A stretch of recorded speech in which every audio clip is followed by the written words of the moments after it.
more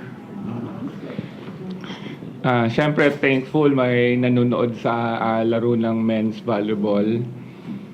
Maganda yung schedule namin, second game, so the crowd came in. Tapos na-late yung start ng laro namin. So yun, madaming crowd. Yung sa game naman. Ayun sa game, this is game 1 against the defending champion. So, I told the players to manage their expectations. Just play our kind of volleyball, our brand of volleyball. Maraming areas to correct or to develop pa. And it was shown during the match. So parang ano ko to ebidensya ko tong laro na to para sa mga players. And to Josh, playing against yung mga sina Peng, sina Boots, sina Leo, ano masasabi mo na for the first time magkalaban kayo after matagal kayo magkasama sa national team? Of course, I'm happy seeing them na naglaro and nakalaban ko pa sila sa first game ko dito sa UAP. And ayun, NU, malakas talaga na team yun.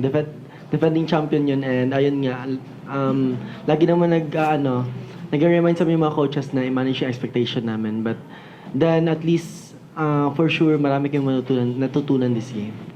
And yun yung importante. Thank you. Go ahead. Josh, yun nga, busy year for you last year, Worlds, and then yung SEA Games. Kumbaga, paano ka lang pinago nun papunta dito sa UAP, leading UST naman? Ayun, I've played with my kuyas sa national team. And isa sa mga nakuha ko talagang trait or mga na-absorb kong learning from them is, ayun, maging mature talaga inside the court. Pero I'm still working on that kasi minsan ako pa yung nawawala inside the court. Ako yung parang, pag nawala ako, mawawala din talaga yung mga teammates ko. And isa yan sa mga pagtutunan ko ng pansin during training. Kasi first game pa lang namin to and hindi to yung parang determining point kung anong mangyayari sa amin this season. Ayun nga, Coach. Sinabi mo, manage your expectations sa team mo, especially defending champions yung kalaban. Pero how confident ka lang sa team composition mo this season? Everyone or anyone can contribute. Kanina, I think I fielded more than 12 players. So, kung maganda yung laro nung 6 or 7 players sa loob, wala nang substitution. Kung kaya nilang tapusin yung more than that, yung game 1, I tried na rin na gamitin si Aiko, Legaspi, Hernandez. So far, okay naman. So, UAAP is 2 rounds yung so mahaba naman yung UAAP. So may utilize ko naman yung mga players na naka-line up. Josh, kamusta lang yung pag-transition back to spiker role?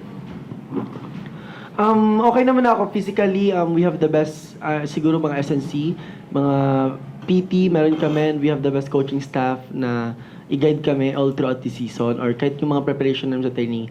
I think the problem is us, the players, kung paano yung mindset namin. Kasi minsan talaga, parang na-overpower or parang nilalamon kami ng emosyon namin during the game and hindi na kami nakapag-isip na maayos. Ayun nga, laging tinatatak, laging ni-instill naman ako sa amin to be patient inside the court, but then hindi siya natatranslate talaga pag naglalaro kasi parang ang will namin yung masusunod, which is mali talaga. And I hope next game, we will try to be patient talaga. And ayun nga, parang kung hindi pwede matapos sa isang paluan, sa puntos, kahit ilang try pa yan, ayun lang, gagawin namin yun.